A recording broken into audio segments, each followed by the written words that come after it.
નમસ્કાર મિત્રો, સ્વાગત છે તમારા બધાનું ગુજુ હેલ્થ ઉપાયમાં। આશા છે કે તમે બધા સ્વસ્થ અને ખુશાલ હશો।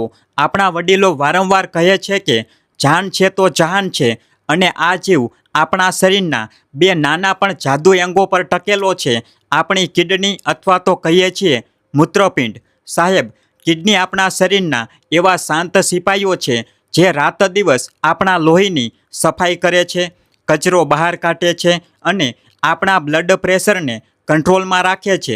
પરંતુ ઉંમર વધવાની સાથે જેમ ઘરમાં જૂના મશીનને થોડી વધારે દેખભાળની જરૂર પડે છે, તેવી જ રીતે તમારી કિડનીને પણ તમારા ધ્યાનની જરૂર છે।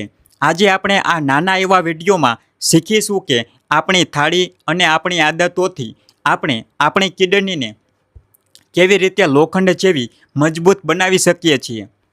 જો તમે 60ની ઉંમર વટાવી ચૂક્યા છો તો આ વિડીયો તમારા માટે કોઈ વરદાનથી કમ નથી। મિત્રો, કિડનીની બીમારીને સાયલેન્ટ કિલર કહેવામાં આવે છે। કેમ? કારણ કે તે છુપી રીતે આવે છે। જ્યાં સુધી તમને દુખાવો મહેસૂસ થાય ત્યાં સુધીમાં ઘણું મોડું થઈ ગયું હોય છે, પણ કુદરત આપણને કેટલાક ઇશારા જરૂર આપે છે। શું સવારે ઉઠ્યા પછી તમારી આંખો નીચે સોજો દેખાય છે? અથવા સાંજ પડતા પડતા તમારા પગની ઘૂંટી પાસે જૂતા ટાઈટ થવા લાગે છે? શું રાત્રે તમારે પેશાબ માટે વારંવાર ઉઠવું પડે છે અથવા પેશાબમાં વધારે ફીણ આવી રહ્યા છે? જો હા, તો આ તમારી કિડનીની પોકાર છે। જો તમને વર્ષોથી સુગર કે બીપીની તકલીફ છે તો તમે ખતરાના લિસ્ટમાં સૌથી ઉપર છો। ભારતમાં દર 5માંથી એક વડીલને કિડનીની સમસ્યા છે, પરંતુ જાણકારીના અભાવે તેઓ ડાયાબિટીસ સુધી પહોંચી જાય છે। આજે આપણે આ પરિસ્થિતિને બદલીશું। હવે વાત કરીએ એ વસ્તુની જે તમારા હાથમાં છે, તમારી થાળી। જો કિડનીને બચાવી હોય તો તમારા રસોડાને જ તમારી હોસ્પિટલ બનાવો। એક, શાકભાજીની પસંદગી: દૂધી, તુરિયા, પરવળ, ટિંડોરા અને ફુલાવર, ફૂલગોબી। આ શાકભાજી તમારી કિડની માટે અમૃત સમાન છે। તેમાં પાણી વધારે અને પોટેશિયમ ઓછું હોય છે, પણ યાદ રહે કે તેને રાંધવાની એક ખાસ રીત છે જેને આપણે લીચિંગ કહીએ છીએ। શાકભાજીને કાપીને ગરમ પાણીમાં 2 કલાક પલાળી રાખો। એ પાણીને ફેંકી દો અને પછી તાજા પાણીમાં ઉકાળીને રાંધો।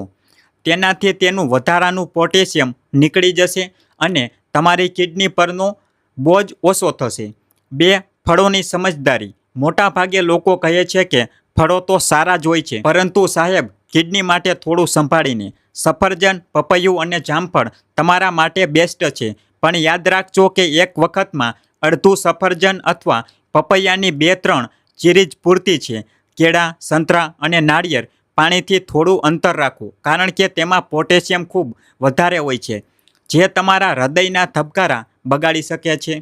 3, ઈંડાની સફેદી: પ્રોટીનનો રાજા।